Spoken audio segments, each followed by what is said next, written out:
Books Inspirational presents an unabridged recording of The Telling by Beverly Lewis, narrated by Rachel Botchin. This book is copyrighted 2010 by Beverly M. Lewis. This recording is copyrighted 2010 by Recorded Books, producer and publisher of Recorded Books Inspirational, an imprint dedicated to stories of faith and the human spirit. And now, The Telling. A quote from The Pity of Love by William Butler Yeats. A pity beyond all telling is hid in the heart of love. A quote from Isaiah, chapter 53, verse 6a, KJV. All we like sheep have gone astray. Prologue. If the tables were turned, and I was the fancy young woman walking into a truck stop with my Amish friend this morning, I'd be choosing the table set back against the wall, away from curious eyes. But Heather Nelson was the one deciding where we would sit.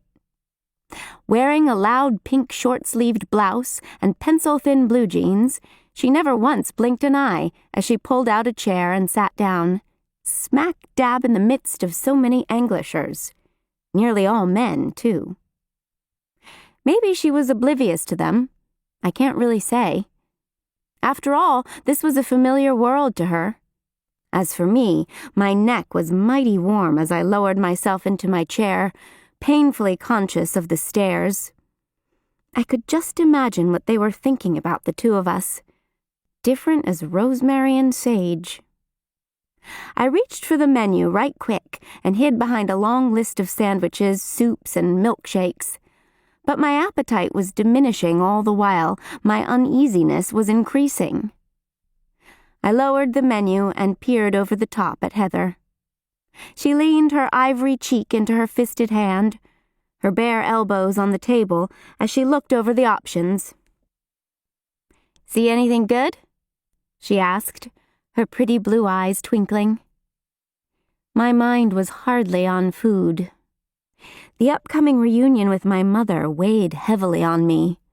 We had driven for more than 4 hours and had just crossed into Ohio. Only about an hour and a half till I see Mama again. My heart pounded at the thought. I'll have something light to eat, if anything.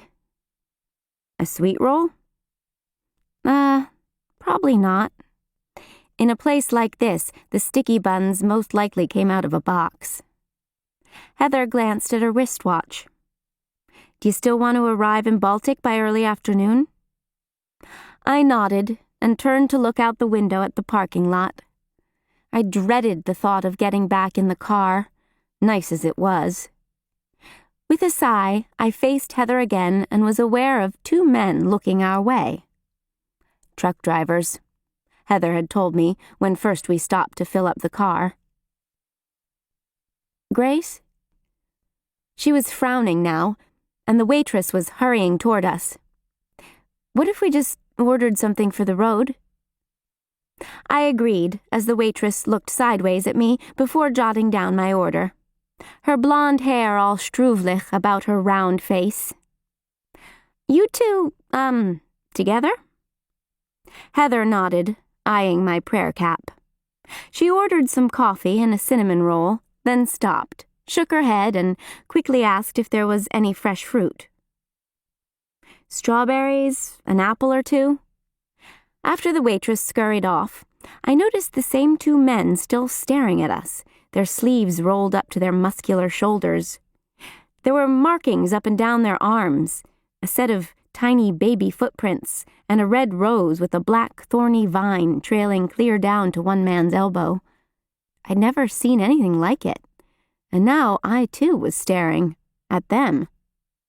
Had Mama encountered similar worldly sights during her recent travels? Heather squeezed my arm, tilting her head. "You all right, Grace?" One of the men looked away, while the other seemed to be sneering. "Frankly, I'm feeling all in." I excused myself to the washroom to splash cold water on my face. I reached for the paper towels, which were not secured to the dispenser but stood on the ledge of the grimy sink. Quickly, I tore off a piece and dried my face and hands, my fears rising. How will Mama react to seeing me? I raised my face to peer into the streaky mirror. At home, our mirrors were mostly handheld ones, almost too small to allow me to see the whole of my head, let alone the upper bodice of my dress. Even my bureau had only a modest-sized mirror, not at all like the dressers at the home of our English neighbors. To keep listening to this audiobook, I've left you a link in the description so you can do it, at no cost thanks to Audible's 30-day free trial.